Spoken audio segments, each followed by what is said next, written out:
Olá! Estudar sobre o dom de línguas, como é conhecido também nos estudos bíblicos, que são a glossolalia ou a xenolalia, é bom saber distingui-los. Agora veremos os seus significados. A glossolalia é a junção de glossa, que é língua, lalia, no grego, que é falar.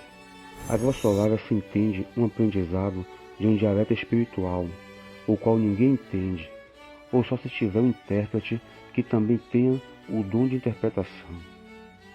A xenolalia seria um dom idiomático, ou seja, sem estudar, a pessoa aprende uma língua de outra nação. O intuito desse conjunto de considerações práticas ou coerência pragmática é para demonstrar uma linha de pensamento com questões plausíveis. Bem, no livro de Atos dos Apóstolos, seu capítulo 2, e o livro de Coríntios, serão os norteadores das referências. Antes de entrar no texto bíblico sobre o dom de línguas, vamos entender a história das línguas da época. Em 63 a.C., o general Pompeu conquistou a Judéia e anexou seu território ao domínio romano, entre 63 a.C. e o ano 6 d.C. O latim foi a língua dos romanos desde o período mais antigo que se conhece. Virgílio, no ano de 70 a 19 a.C., salienta que o latim é uma fonte da unidade e tradição romanas. Na sua obra épica Eneida, sobre a fundação de Roma, o Deus Supremo Júpiter ordena que os refugiados troianos que se estabeleceram em Itália usem a língua dos nativos, o latim, como uma forma de unificação. Era o latim uma língua itálica. O latim continua a ser a principal língua escrita do Império Romano. O grego veio a ser a língua falada pela elite bem educada, visto que a maioria da literatura estudada pelos romanos era escrita em grego. O latim, que servia como língua de poder e que era muito usado em todo o Império Romano e também principalmente pelos militares e nos tribunais do Ocidente. Exemplo, Cornélio e seus soldados e servos. No tempo de Jesus, em todas as cidades principais, incluindo Jerusalém, se falava o koiné, que com o tempo se tornou a língua do povo e comercial. Jesus falava o aramaico comum, um dialeto siríaco. O hebraico clássico já não era uma língua viva. Ao falar com seus discípulos e com as pessoas comuns, Jesus recorria frequentemente a um dialeto galileu-aramaico, sua língua materna. Educado na fé judaica e tendo crescido em uma família judaica da Galileia, Jesus falava habitualmente aramaico, a língua usada pelos judeus após o exílio babilônico de 586 a.C. a 538 a.C. O próprio apóstolo Paulo falava fluentemente 5 idiomas: hebraico, aramaico, grego, latim e possivelmente o cópita. Todos esses idiomas eram línguas humanas existentes. Retornando ao dia de Pentecoste. Pentecoste, que significa festa da colheita, cega ou Shavuot, que significa semana. Servia para agradecer a Deus pela comida que ele providenciava. Acontecia no fim da primeira colheita do ano e os judeus se juntavam para oferecer uma porção da colheita a Deus. Desde a antiga lei até no Novo Testamento se comemorava essa festa. Em Atos dos Apóstolos, no capítulo 2, está escrito: E cumprindo-se o dia de Pentecostes, estavam todos reunidos num só lugar. E de repente veio do céu um som, como de um vento veemente e impetuoso, e encheu toda a casa em que estavam assentados.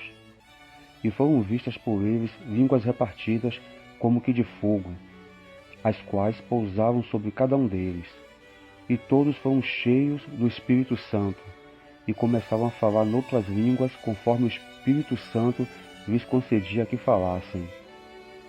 E em Jerusalém estavam habitando judeus, homens religiosos, de todas as nações que estão debaixo do céu. E quando aquele som ocorreu, ajuntou-se a multidão e estava confusa, porque cada um os ouvia falar na sua própria língua. E todos pasmavam e se maravilhavam, dizendo uns aos outros: Pois que, não são galileus todos esses homens que estão falando? Como, pois, os ouvimos cada um na nossa própria língua em que somos nascidos? Partos e medos, elamitas, e os que habitam na Mesopotâmia, Judéia, Capadócia, Ponto e Ásia, e Frígia e Panfília, Egito e partes da Líbia, junto a Cirene, e forasteiros romanos, tanto judeus como prosélitos, cretenses e árabes, todos nós temos ouvido em nossas próprias línguas falar as grandezas de Deus. E todos se maravilhavam e estavam suspensos, dizendo uns para os outros: que quer isto dizer? E outros zombando diziam: estão cheios de mosto. Mas Pedro retrucou dizendo que era ainda 9 horas da manhã e eles não estavam bêbados. Para que isso ocorresse, era necessário que aqueles homens contemplar algo fora dos padrões. O que poderia ser similar a um homem cheio de mosto, que é bebida forte?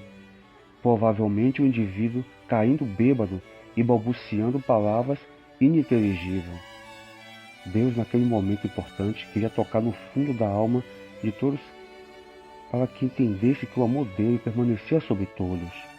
E qual a melhor maneira de falar naquele momento? Foi a língua materna e não a língua escrava, pois aqueles povos já viviam há quase um século sob domínio romano. É como se Deus dissesse: eu estou aqui no meio de vós. Mas veja que outros passaram a ver e possivelmente a ouvir cacofonia, que são palavras sem sentido. Por isso acharam que aqueles santos homens estivessem todos bêbados tão cedo naquela festa. Agora vamos contextualizar o momento que os apóstolos foram inspirados pelo Espírito Santo para falar para os representantes de várias nações ali presentes. Em que língua Pedro falou no momento em que aproximadamente 15 homens de nações diferentes o ouviu? Pois Pedro precisava falar em algum idioma, certo? Perceba que a Bíblia não registra que em pouco momento ele foi tomado na língua das 15 nações, tendo pausa para que cada um entendesse. Ele falava e todos entendiam em suas línguas maternas ao mesmo tempo. Mas que sons saíam dos lábios de Pedro? Por que ele falava uma língua e simultaneamente os ouvintes ouviam na sua própria? Mas que dialeto seria? Seria sua língua materna, o galileu aramaico? Ou latim romano? O koiné grego? Se fosse o aramaico, essa língua era inteligível para os outros. E se fosse o latim, teriam que todos conhecer por obrigação, pois há quase 100 anos se falam naquela província, que era a Judéia, conquistada pelos romanos. Pois a xenolária é um dom em que você fala um novo idioma estrangeiro para uma pessoa de outra nação e sua fala será emitida na língua materna daquela pessoa. Mas quando estiver várias nações, alguma língua em seus lábios terá exclusividade de ser falada. Será que no meio de 15 nações ali representadas pelo povo que foi para a festa, teve um idioma exclusivo que Pedro falava e que os outros ouviram em suas próprias línguas? Para tentarmos elucidar esta questão, é necessário de antemão sabermos que o autor do livro de Atos dos Apóstolos, o evangelista Lucas, usou duas palavras gregas que são traduzidas como línguas, a saber, que é o dialecto e glossa, quando se fala do derramamento do Espírito Santo. Embora glossa e dialecto sejam palavras diferentes, às vezes elas se referem à mesma coisa, pois no Novo Testamento essas palavras ocorrem se referindo ao órgão que está na boca e aos idiomas inteligíveis falados naturalmente pelos homens, e as línguas inteligíveis sem compreensão humana. Vejamos as ocorrências. Dialecto fazendo referências aos idiomas inteligíveis, podemos ver em Atos, capítulo 1, versículo 19, capítulo 2, versículo 6, versículo 8, capítulo 21, versículo 40, capítulo 22, versículo 2, capítulo 26, versículo 14. E glossa, fazendo referências ao idioma inteligível e também ao órgão, podemos ver em Lucas, capítulo 1, versículo 64, Atos dos Apóstolos, capítulo 2, versículo 26, Romanos, capítulo 3, versículo 13, Romanos, capítulo 14, versículo 11, 1 Coríntios, capítulo 13, versículo 1, Filipenses, capítulo 2, versículo 11, Tiago, capítulo 3, versículo 5. 1 João capítulo 3, versículo 18, Apocalipse capítulo 5, versículo 9, Apocalipse capítulo 10, versículo 11. E também podemos ver glossa fazendo referência à língua ininteligível, que pode ou não vir acompanhada de profecia, quer dizer, a língua estranha.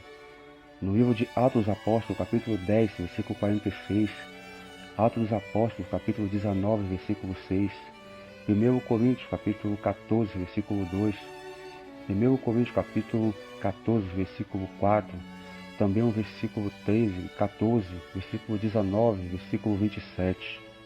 Glossa e dialecto se referindo às línguas de Atos, no capítulo 2, versículo 4 e 8.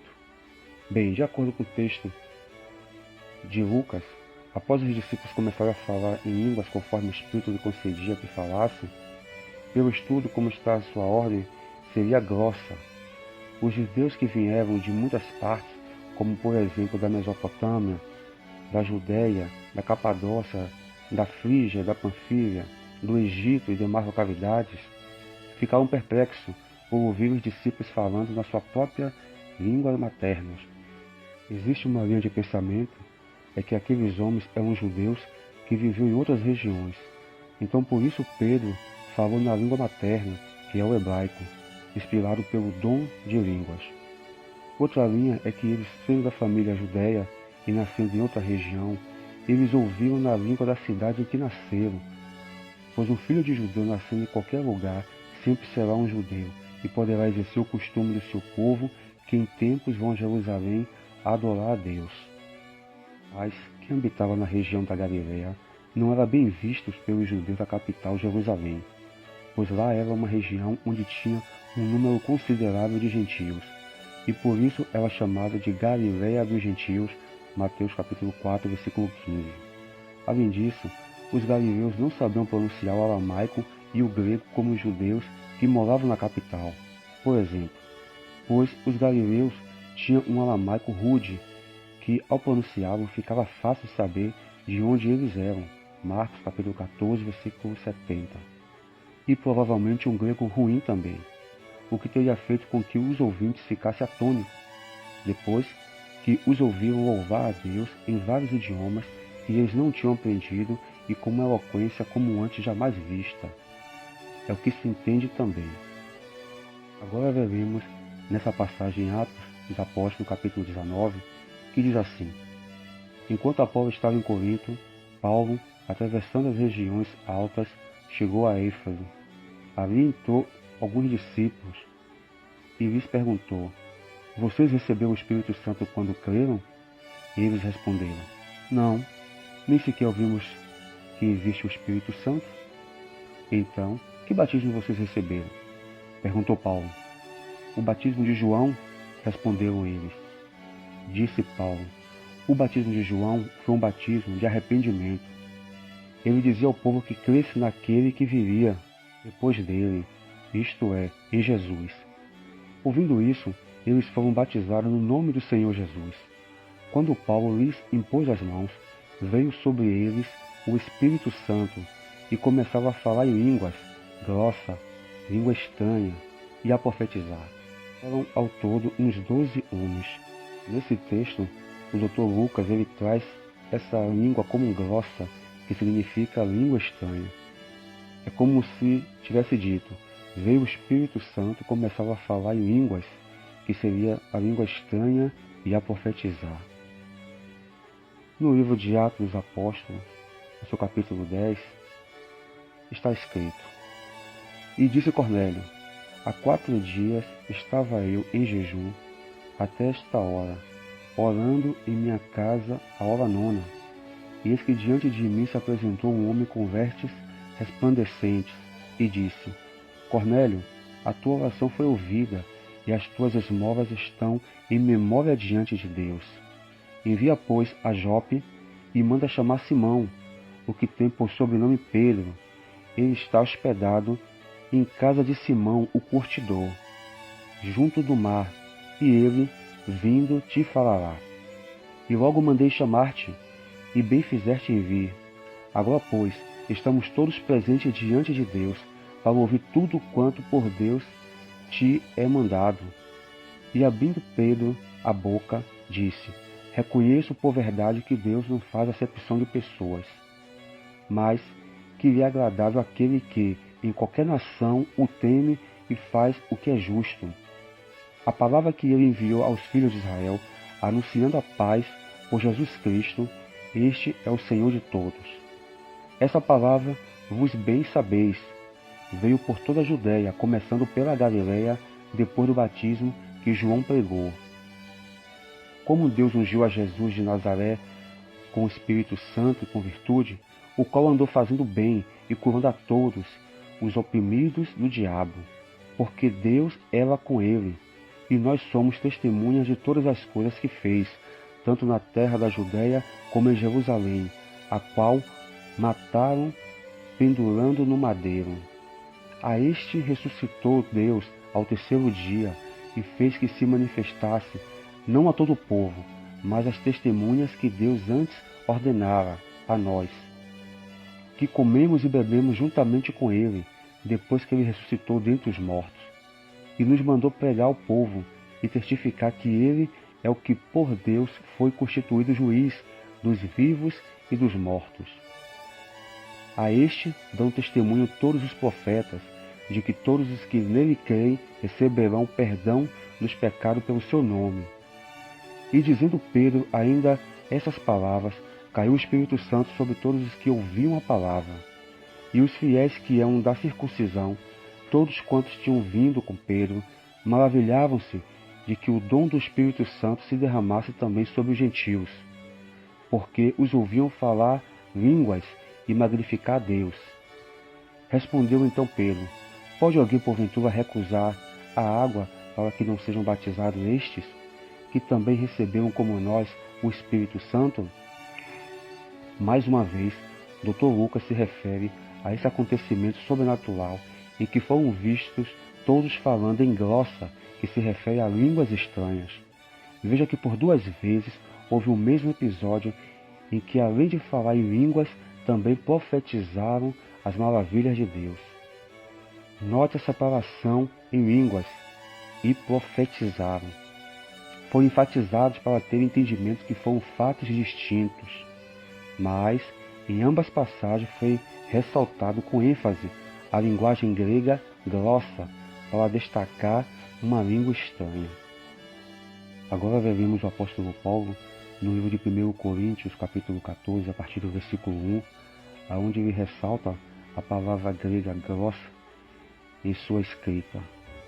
Diz assim: Portanto, esforce-se para ter amor, procure também ter dons espirituais, especialmente o de anunciar a mensagem de Deus. Quem fala em línguas glossa, quer dizer línguas estranhas, fala a Deus e não às pessoas, pois ninguém o entende. Pelo poder do Espírito Santo, ele diz verdades ocultas, fala em mistérios. Porém, quem anuncia a mensagem de Deus, fala para as pessoas, ajudando-as, dando-lhes coragem e consolo. Quem fala em línguas grossa, que quer dizer línguas estranhas, ajuda somente a si mesmo, mas quem anuncia a mensagem de Deus, ajuda a igreja toda. E eu quero que todos vós falem em línguas, mas muito mais que profetizeis, porque o que profetiza é maior do que o que fala em línguas, a não ser que também interprete para que a igreja receba edificação. E agora, irmãos, se eu for ter convosco falando em línguas, que vos aproveitaria se não vos falasse ou por meio da revelação, ou da ciência, ou da profecia, ou da doutrina? Da mesma sorte, se as coisas inanimadas que fazem som, seja flauta, seja cítara, não formarem sons distintos, como se conhecerá o que se toca com a flauta ou com a cítara? Porque se a trombeta der sonido certo, quem se preparará para a batalha? Assim também vós, se com a língua não pronunciardes palavras bem inteligíveis, como se entenderá o que diz? Porque estareis como que falando ao ar. Há, por exemplo, tantas espécies de vozes no mundo, e nenhuma delas é sem significação. Mas se eu ignorar o sentido da voz, serei bárbaro para aquele a quem falo, e o que fala será bárbaro para mim. Assim também vós, como desejais dons espirituais, procurai abundar neles para a edificação da igreja. Por isso, o que fala em língua grossa ou línguas estranhas, ore para que a possa interpretar. Porque se eu orar em línguas grossa, línguas estranhas, o meu espírito ora bem, mas o meu entendimento fica sem fruto. Que farei, pois? Orarei com o espírito, mas também orarei com entendimento. Cantarei com o espírito, mas também cantarei com entendimento. De outra maneira, se tu bendizeres com o espírito, como dirá o que ocupa o lugar de indulto, o Amém, sob a tua ação de graças, visto que não sabe o que dizes? Porque realmente tu dás bem as graças, mas o outro não é edificado. Dou graças ao meu Deus, porque falo mais línguas do que vós todos. Todavia, eu antes quero falar na igreja 5 palavras na minha própria inteligência, para que possa também instruir os outros, do que 10.000 palavras em línguas grossas, línguas estranhas. Irmãos, não sejam meninos no entendimento, mas sejam meninos na malícia e adultos no entendimento. Está escrito na lei: por gente de outras línguas e por outros lábios falarei a este povo, e ainda assim me não ouvirão, diz o Senhor. De sorte que as línguas são um sinal, não para os fiéis, mas para os infiéis. E a profecia não é sinal para os infiéis, mas para os fiéis. Se, pois, toda a igreja se congregar num lugar, e todos falarem em línguas, e entrarem indoutos ou infiéis, não dirão porventura que estão loucos? Mas, se todos profetizarem, e algum indouto ou infiel entrar, de todos é convencido, de todos é julgado. E, portanto, os segredos do seu coração ficam manifestos, e assim, lançando-se sobre o seu rosto, adorará a Deus, publicando que Deus está verdadeiramente entre vós. Que fareis, pois, irmãos, quando vos ajuntais? Cada um de vós tem salmo, tem doutrina, tem revelação, tem língua, tem interpretação. Faça-se tudo para edificação. E se alguém falar em línguas grossas, línguas estranhas, faça-se isso por 2, ou quando muito 3, e por sua vez, e haja intérprete.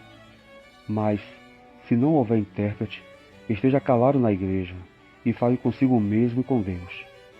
E falem 2 ou 3 profetas, e outros julguem. Mas, se a outro que estiver assentado for revelado alguma coisa, cale-se o primeiro, porque todos podereis profetizar, uns depois dos outros, para que todos aprendam e todos sejam consolados. E os espíritos dos profetas estão sujeitos aos profetas, porque Deus não é Deus de confusão, senão de paz, como em todas as igrejas dos santos. Faça-se tudo decentemente e com ordem. Como é autoexplicativo, essa passagem de 1 Coríntios capítulo 14,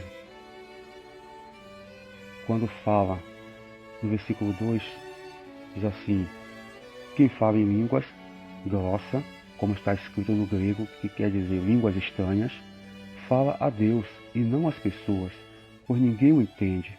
Pelo poder do Espírito Santo ele diz verdades secretas, ou fala em mistério. Porém, quem anuncia a mensagem de Deus, fala para as pessoas, ajudando-as e dando-lhes coragem e consolo. Veja que diz que agora a língua é para o homem falar com Deus, e não as pessoas, porque as pessoas não entenderiam. É uma contradição no momento de Pentecoste, em que eles falavam em línguas aos homens e todos entendiam? Não, não é contradição. É simples a resposta. No Pentecostes, eles falavam o dialecto, que é a mensagem inteligível, compreendida pelos homens, é o anúncio das palavras de Deus para as pessoas, ajudando e consolando. Já em Corinto, ele falava a grossa, que é a língua estranha, quer dizer, falar a Deus e não às pessoas, pois ninguém o entende. Pelo poder do Espírito Santo, ele diz verdades secretas ou fala em mistérios. No versículo 4 diz: quem fala em línguas, está escrito no grego glossa, que quer dizer línguas estranhas, ajuda somente a si mesmo, mas quem anuncia a mensagem de Deus ajuda a igreja. Se o dom de língua fosse somente o idioma humano, ele foi dado para ajudar as pessoas a ouvirem a palavra de Deus. Mas aqui diz que quem fala em línguas edifica-se a si mesmo, porque essa língua é a grossa, que quer dizer línguas estranhas, diferente do dia de Pentecoste, do capítulo 2, do versículo 8, que foi para edificar as pessoas. No livro de 1 Coríntios, no capítulo 13, diz assim: ainda que eu falasse as línguas dos homens e dos anjos e não tivesse amor, seria como o metal que soa ou como o sino que tine. Alguns estudiosos traduzem que Paulo estava fazendo uma negativa de atributos com as línguas dos anjos, mas não se pode contextualizar rasgando do texto o arcabouço da frase. Veja só, primeiro ele diz: ainda que eu falasse as línguas dos homens, que vem em seguida a dos anjos. Se ele nega falar a língua dos anjos, ele nega falar dos homens também, pois é o que vem primeiro, é lógico. Mas ele criou uma suposição reversa, não uma negativa concreta, porque ele não pode negar que fala as línguas dos homens, como primeiro está escrito. Como sabemos o dialeto dos anjos, também não podemos afirmar que é igual ao nosso terreno, só porque em várias aparições deles na terra, trazendo mensagens para as pessoas, é óbvio que teria que falar no entendimento das pessoas que ele foi enviado para trazer uma mensagem. No Antigo Testamento, provavelmente, ele falou para Gideão em hebraico, já para Maria, a mãe de Jesus, no galileu aramaico. Agora imagine qual foi a língua que o anjo falou para Cornélio, um centurião romano. Muitos refutam o dom de línguas estranhas, não porque os estudos não demonstrem veracidade, mas porque não possuem o dom e não têm interesse em buscá-lo. Temos um grande exemplo do dom em atividade na pessoa do irmão pastor Rodrigo Silva, pois ele mesmo declara, e está exposto na mídia, que ele recebeu o dom de línguas, a xenolália, que é uma língua terrena que não estudou. Ele fala o inglês fluentemente. E no seu prelúdio não desfez da glossolalia, como os pentecostais acreditam. Um gesto nobre de quem acredita que Deus tem suas formas de agir. Não podemos esquecer do nosso irmão, pastor Luciano Subirá, que demonstra